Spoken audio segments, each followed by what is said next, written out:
Think back to where you were a year ago today, during Kol Nidre. If you were in shul, you remember how the shul was packed to the brim with people.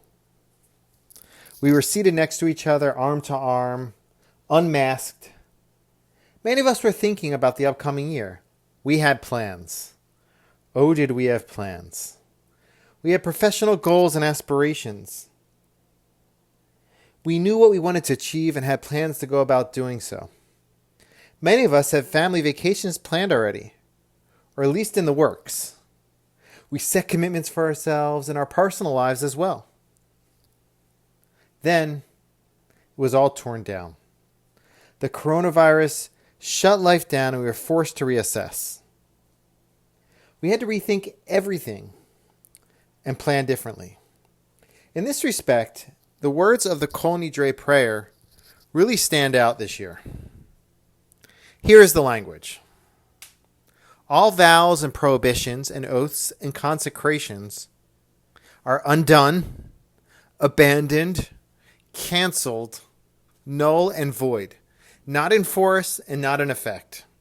Our vows are no longer vows, and our prohibitions are no longer prohibitions, and our oaths are no longer oaths. This is the story of 5780. Everything was undone. The purpose of this prayer is to annul, prior to the upcoming year, all vows and commitments we won't be able to uphold. Miyom Kippurim zeh ad Yom Kippurim haba aleinu letova. But this prayer is also a reminder of the unpredictability of life, how we plan, and then see those very plans unravel in front of our eyes. Now I want you to think back to how you dealt with this upheaval. You didn't give up. The opposite. You did your best to make it work. You went for walks when you couldn't go into stores. You bought masks. You stocked up on toilet paper. And then stocked up on some more toilet paper. That definitely was one of the more memorable trends of this past year.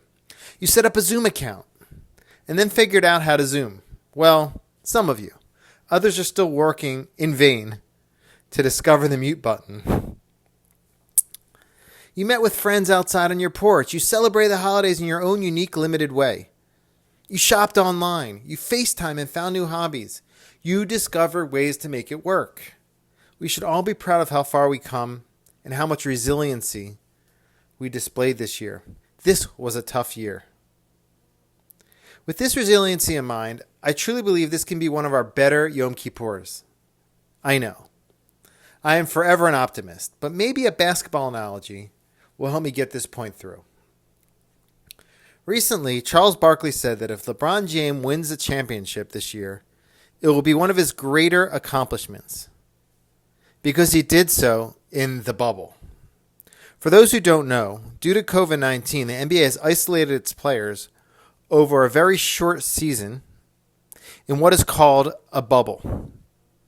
They cannot leave, nor can visitors enter from the outside. Surely an argument can be made for how the bubble is actually easier for LeBron because he's older now, and the shortened season makes things easier on an older body. But Barkley was referencing the unprecedented strengths and abilities one has to tap into in order to succeed in the bubble. Cut off from family, limited, and unable to go anywhere for months. It's a tough and abnormal situation. We, here at this moment, are in a bubble within a bubble.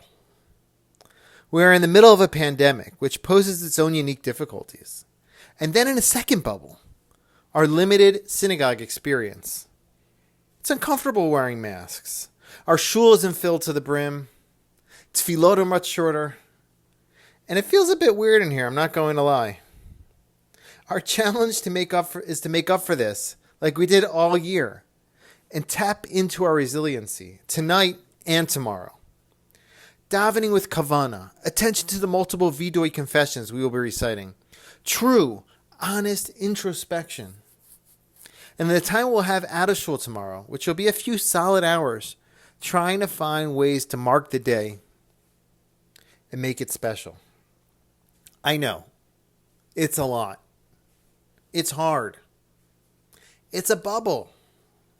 But if we have learned anything this year, it is that we have the power to achieve this.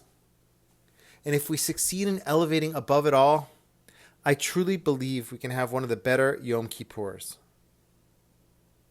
Kol Nidre is an analogy for an unpredictable year, but it's only half the story.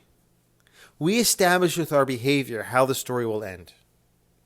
To go back to basketball, after this high holiday season, starting all the way back from Elul, we have finally reached the championships. We have surged through the playoffs with the shofar, slichot, and 2 days of Rosh Hashanah, and are now in the final stretch of the finals.